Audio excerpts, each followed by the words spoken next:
স্বাধীনতা দিৱসৰ উল্লাসৰ মাজতে ওদালগুৰি জিলাৰ খৈৰাবাৰী চকত খৈৰাবাৰী টাউন ঘোষণা কৰাৰ লগে লগেই উৎফুল্লিত হৈ পৰে অঞ্চলবাসীৰ লগতে ব্যৱসায়ীসকল। আজি দিনৰ 12 বজাত খৈৰাবাৰী টাউন ঘোষণা কৰে BTC প্ৰধান প্ৰমোদ বড়োই।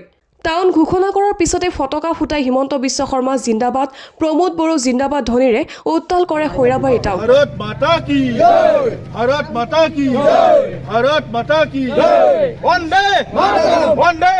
খৈৰাবাৰী পৰিষদীয় সমষ্টিৰ MCLA ভৱেন বড়োই কয় যে বহুদিনে অভাৱ এটি পূৰণ হ'ল খৈৰাবাৰীৰ লগতে সীমামূৰীয়া অঞ্চলসমূহৰ।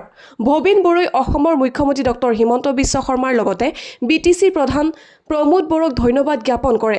সুব্ৰত ৰয়, প্ৰতিমা ডেকা বসুমতাৰী MCLA ভৱেন চন্দ্ৰ বড়োই কয় যে খৈৰাবাৰী টাউন ঘোষণা কৰাৰ পিছতে ড্ৰেইনসমূহৰ লগতে মহাবিদ্যালয়, বিদ্যালয় আৰু চিকিৎসালয় সা-সুবিধাসমূহ আগবঢ়োৱাৰ বাবে BTC প্ৰধান প্ৰমোদ বড়োক অনুৰোধ জনায়। দৰঙৰ পৰা চিন্তু কলিতাৰ ৰিপৰ্ট, নিউজ 24 এনি। মই আমাৰ বিটিআৰৰ যিটো CM ডাঙৰীয়া প্ৰমোদ বড়ো ডাঙৰীয়াক মই ধন্যবাদ দিব লাগিব। প্ৰমোদ বড়ো জিন্দাবাদ, খৈৰাবাৰী পেটতে ওলাই মৰম ভাৱ, প্ৰমোদ বড়ো জিন্দাবাদ, আজি খৈৰাবাৰী টাউনটো ডিক্লেয়াৰ দিলে। জিন্দাবাদ। আৰু যোৱা ৰাতিৰ পৰা মোটামুটি আমাৰ ধ্ৰুৱজ্যোতি বড়ো সমাজকৰ্মী তেওঁ কোকাজত লাগি আছে আৰু সেই হিচাপে তেওঁ প্ৰমোদ বড়োক যথেষ্ট কথা মানে কাকৰি মিনতি কৰিছে যে খৈৰাবাৰী টাউনটো ডিক্লেয়াৰ দিব লাগে। সেইকাৰণে আজি মই প্ৰমোদ বড়োক মানে ধন্যবাদ দিব লাগিব, কাৰণ তেওঁৰ কাৰণে আজি আমাৰ খৈৰাবাৰী টাউনটো হ'ল। গতিকে আৰু অসমৰ মুখ্যমন্ত্ৰী ডক্টৰ হিমন্ত বিশ্ব শৰ্মাকো ধন্যবাদ দিব লাগিব।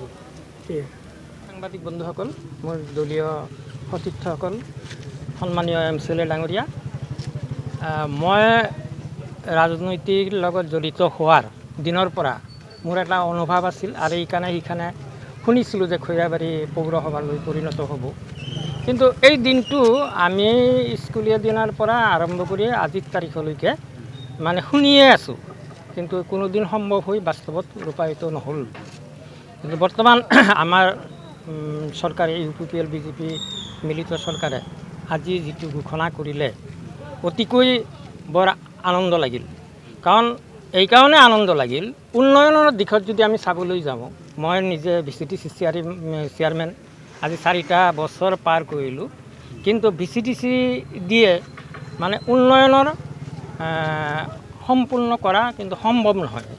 উদাহৰণস্বৰূপে ড্ৰেইনটো মোক ৰাইজে বহুদিন কৈছে ড্ৰেইনটো কি কৰিলে। যোৱা বছৰ জানে আমি গুৱাহাটী ৰাজখোলাৰ পৰা আমাৰ নৰ্থ খৈৰাবাৰীলৈকে যিটো আমি ড্ৰেইনৰ ব্যৱস্থা কৰিছিলোঁ, কিন্তু MCLA ছাৰো সেইখিনি কৰিব মানে সম্ভৱ নহ'ল কিয় VCTCৰ জৰিয়তে এইখিনি সম্ভৱ নহয়। যিহেতু আমাৰ প্ৰমোদ বড়ো ডাঙৰীয়া আজি ঘোষণা কৰিছে, মই ভাবোঁ ইয়াৰ জৰিয়তে মানে খৈৰাবাৰীবাসী যিখিনি মানে ৱাৰ্ড পৰিছে চবৰে মানে এটা আমূল পৰিৱৰ্তন হ'ব অহা দিনবোৰত।